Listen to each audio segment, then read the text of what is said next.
አሰላሙ አሌይኩም ወራህመቱላሂ ወበረካቱ። ሰላም ጤና ይስጥልኝ። እሙ ሀጀር ነኝ።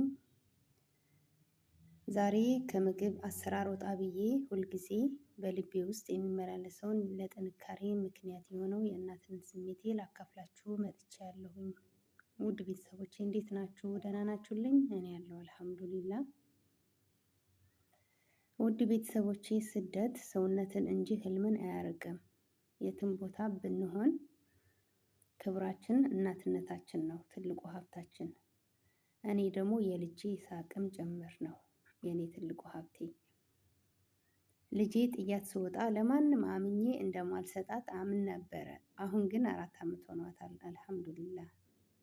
እኔ እዚህ ለሷ ስለፋ የሷ በሰላም ማደግ እና ድምጿን በስልክ መስማቴ ብርታቴ ነው። ስደት ከባድ ነው፣ ግን ለልጆቻችን ስንል የምንከፍለው መስዋዕትነት ለኛ ኩራት ነው። ውድ ቤተሰቦቼ እውነት ለመናገር እናትነት በስደት በጣም ከባድ ነው፣ በጣም ከምነግራችሁ በላይ እና ይሄ ለልጄ ማስታወሻም እንዲሆነኝ ነው።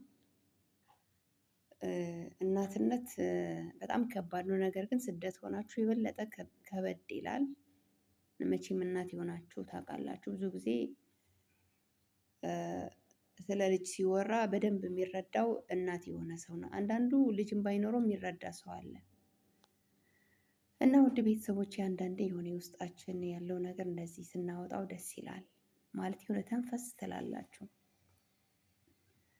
እና ይገርመኛል። እኔ አንዳንዴ እውነት ለመናገር ጎረቤት ራሱ አድርጊያት አልወጣም ነበረ ልጄን ማለት ነው።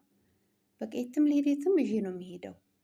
አሁን ይገርመኛል ሳስበው። በቃ የሆነ እንደዚህ ርቄ ሱብሃንአላህ ዱንያ ከባድ ነው እና አልሐምዱሊላህ አለኩልሃል። በስደት ያላችሁ እናቶች በሙሉ ብርታቱን ይስጣችሁ። ለማንኛውም ቪዲዮዬ ከወደዳችሁት ላይክ በማድረግ ሀሳባችሁን በኮሜንት አጋሩኝ። ስለነበረን ቆይታ አመሰግናለሁኝ። በያላችሁበት ሰላማችሁ ብዝት ትርፍርፍ ይበልልኝ።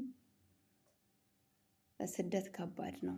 አላህ በሰላም በጤና ከቤተሰቦቻችን ከልጆቻችን ይቀላቅለን እና እናቶች ብርታቱን ይስጣችሁ። እስቲ ሀሳባችሁ አጋሩኝ። በስደት እንዴት ነው እናትነታችሁን እያለፋችሁት ያላችሁት?